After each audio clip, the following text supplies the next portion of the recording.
Hello YouTube friends, it's Johnny, your PI EV guy. Thanks for tuning in for another vlog. This episode, I want to celebrate the 1 year anniversary of us having this Tesla Model 3. We took delivery on July the 1st last year, and today, July the 1st, Happy Canada Day, is the 1 year anniversary. So what have we done in a year?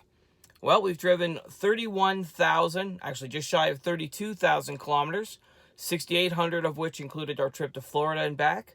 And then, of course, with the global pandemic due to COVID-19, we're not driving nearly as much, so probably the trip and the pandemic is a bit of a wash that way.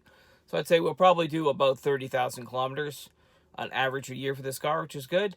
That's way more than we would have put on our ICE cars, but way less than some of you Tesla Model 3 owners out there have driven. I've seen you guys put on 60, 70,000 kilometers, which is bonkers.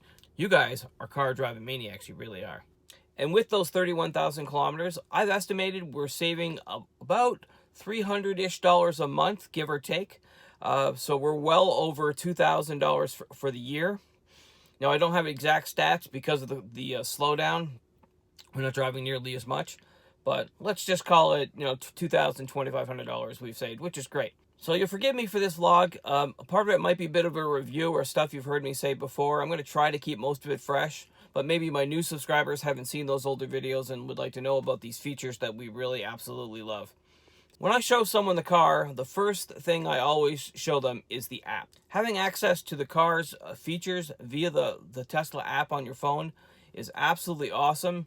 It's great for, obviously, for preheating or preconditioning the car, but checking the car's status, and even knowing the location of the car at all times is really good. It's just fun to know, when someone's coming home, how far they are. It makes it easier to start dinner and all that kind of stuff. So the Tesla app is one of our favorite features of the car that we use absolutely every single day. Other features we love with the car is stuff you've heard me say before, and you'll see other Tesla owners say as well. We love the quiet ride. We love the handling. We love to be able to home charge and always have a full tank when we're heading out. We love the amazing storage space both in the back and in the front. We love the minimalist interior with no dials and buttons, just the screen. So probably the number one comment I get from a person who's seen their very first Tesla Model 3 is, how do you operate the car with just that screen? So I took to this fairly easily. Let's take a quick look at the menus. As you can see, the car menu gives you all the options of how you want to run the car: lights, display, locks, autopilot, nav, security, all that stuff. This is also where you check for software updates, which apparently I don't have any right now. Icons for the heated seats for the driver and the passenger, internal temperature for defrost or rear defrost, and of course the volume switch, which for your music, which I've never used because it's actually on the steering wheel. And one solid fact about owning a Tesla is that your car gets better after you purchase it.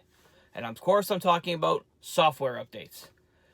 As far as I know, Tesla is the only auto manufacturer that will provide an update to give you new features after delivery. For example, when we got Darth EVader last July, it did not have the dash cam and Sentry mode update yet. I had to wait a few days before I was given that update, although it was out to most of the fleet already. Since then, as I said in my last vlog, we've gotten many, many updates. I can barely remember them all, but I did try to write down the ones off the top of my head. Like I said, Sentry mode and dash cam. One pedal driving, the feature that will slow the car down when you come off the accelerator. It makes the brake pedal almost obsolete, almost. Text messaging features. Now, a lot of cars have these already, but Tesla took requests of many of their owners to have the feature where we can see text messages pop up and have them dictated to us, and we can dictate a response. Games and entertainment stuff. We've got many, many more games. We don't even use them that much, but they're fun to have. We also have Netflix and YouTube in our cars, so when you're stopped, if you have premium connectivity or you're hooked up to Wi-Fi, you can watch videos while you're charging. That's another common question that I get, and I'm sure all Tesla and EV owners get, is about battery degradation. What happens when the battery dies? You have to change it and it costs thousands of dollars. Let me tell you something. We've had this car for a year now, and it has no appreciable battery degradation that we can see. So today I fully charged it to see what it would say, and it's saying 365 kilometers range at 99%. So that has to be close to the original range that we've got. One possibility is that the batteries have indeed degraded a little bit, like they're supposed to over the first year of ownership. And maybe Tesla gave us an update that they didn't tell us about, and to improve the battery management system. Either way, the car still goes almost as far as it did a year ago when I bought it, and that is awesome. Now, of course, Teslas are amazing cars, and they're a great company, but the cars aren't perfect. Many, many, many people have had issues of some sort during their ownership. One of the big complaints is paint.